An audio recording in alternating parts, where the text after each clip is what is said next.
Hey Barry, is anything new today? There are things that are new, but it's a slow day. We deserve a slow day, don't we? We need a slow day. Yeah, we're really good at clickbait. Mordy, what do you got on cue for today? Well, it looks like former Google CEO weighed in on AI and said a couple of interesting little tidbits that are they real or not real? Interesting. Greg? There may be a bold new transition between ads and organic on Bing. And I'm going to share some breaking news about news.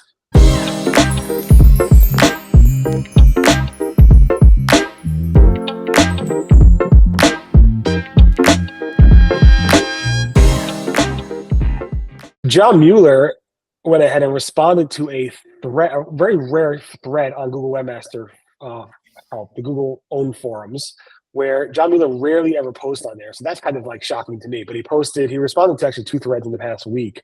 And somebody asked on that thread, I guess Mike from Mountain Weekly News, he was told I can't have the word news in my site's name, and his website's called Mountain Weekly News, and it will hurt him to have the word news in his name.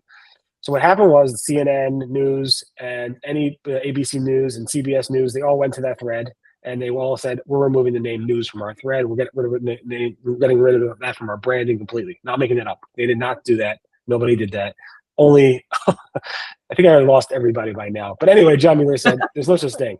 He said, basically, from a search point of view, it's fine to have have news in the site name. There's nothing wrong with having it. I never heard that myth before. You can't put the word news in your site name. I mean, how many brands and news sites have word news in their name? SEO is like, either you stuff the keyword or you can't have it there at all. I just launched a business, newsoccergear.com, and I'm going to have to switch. News with an S. What comes after? What's the first letter of soccer? I don't know. What's soccer? That's an issue. SEO. I mean, that's what Danny Sutherland was talking about when he was like, SEO have to stop thinking about doing stuff for us. I know. Wait, do you have like disambiguation problems between like new soccer and news ocker? It's a hypothetical joke, so I don't have any problems. But you could see people who somebody's like, "Hey, I've got a site, newstuff.com." Right now, are you not going to show up because there's news in the title or in the domain? These are problems that John Mueller has to solve on a daily basis. So we appreciate you, John. Thank you for doing this. On that news. Oh, sorry. I was going to say I'm happy. I'm sorry. You go ahead. You ruined my transition. Just do it. I was going to say I'm happy we call this It's New and it's not It's News. That was a good one, actually. Yeah, we just don't want it to be itsnewsite.com or we're going to be banned. And this is not to make fun. I mean, people have these questions because SEO is so confusing, especially to new people who have never gotten into it. So they hear something, it's not nice for us to make fun. So I apologize. And I blame Mordy.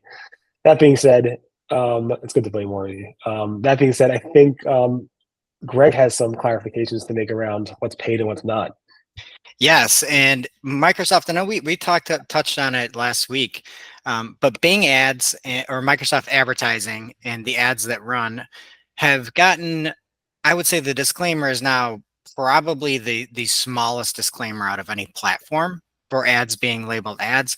There is a very small word AD. It's in a little square within the description. So it's not to the left. It's not saying sponsored. It's sort of like baked right in there. And if it's not an ad, it says web. Advertiser perspective, love it. Everybody that's like, oh, I don't click on ads. I don't click on ads. It's like, dude, try to go to Bing, do a search and not click on an ad. But there was seemingly a test that was spotted by Frank Sandman over on Mastodon. I don't know if I said that the right way. But that's a cool name if your name's Sandman. Very cool. Yeah. Every time I've been following him for a while. He's like a Bing. He follows Bing like anything. So he probably just has like a Bluetooth where he just fires Metallica up every time he walks into a room. But there is a clear distinction in this example that he had found where there was all the ads the way that they normally look with the white background, white disclaimer and everything like that. And then a light gray transition before the organic results show up.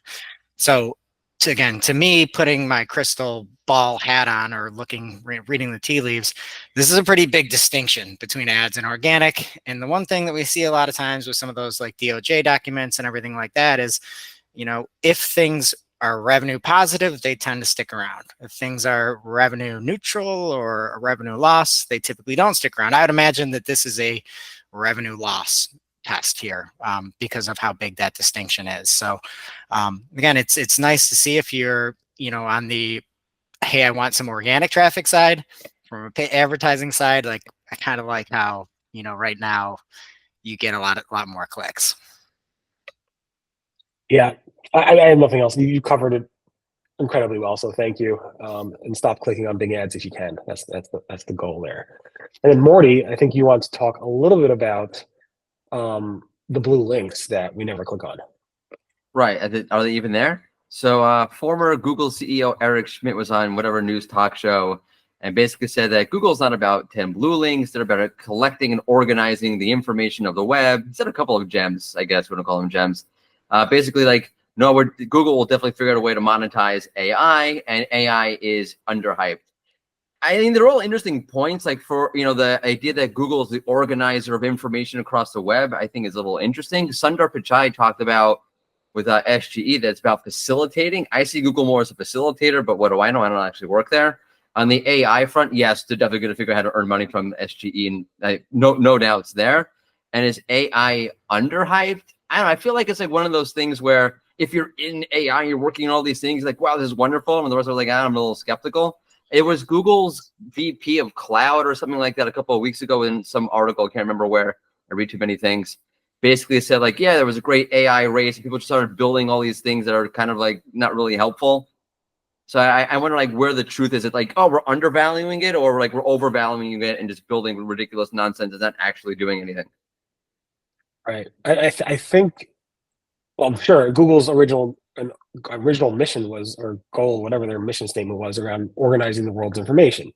And what he's saying is from the old days of Google, because that's where he was. But when I think I said this on this podcast or whatever we call it, this vlog or video thingy or news broadcast or whatever you want to call it, it's new, that Google basically, Amit Singhal, who ran search back in the day, he basically, when I met with him once, I'm like, with the feature snippets, he's like, I'm like, you're stealing traffic from Google, from SEOs and searchers and publishers. And he's like, we're giving the searcher what they want. Our mission is to organize the world's information and give the searcher what they want. And this is basically what he's saying. It's not about the 10 blue links.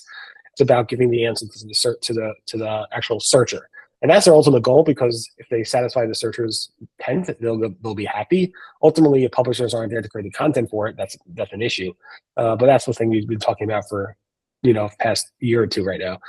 But yeah, I do agree. This is about organizing the world's information. He is saying stuff that is old Google, and I'm not sure. I assume it's a similar mission to what it is today, but I don't have any inside information like you do, Mordy. Yeah, I have all the inside information. Yeah, I mean, and Barry, I pulled up the mission statement. I'm looking at from Panmore. I think they like analyze a bunch of mission statements, but it is our mission is to organize the world's information and make it universally accessible and useful. So again, that accessible part, it's good to know who's telling you to drink urine, as we talked about yesterday. I was waiting for somebody to bring that up. Okay, great. Thank you. Thank you very much, Greg. Because anytime. If you're thirsty, just go to Google and they'll tell you what to drink. All right, enjoy the Kool-Aid, everybody. We'll see you guys tomorrow. Thank you very much. Right. Bye.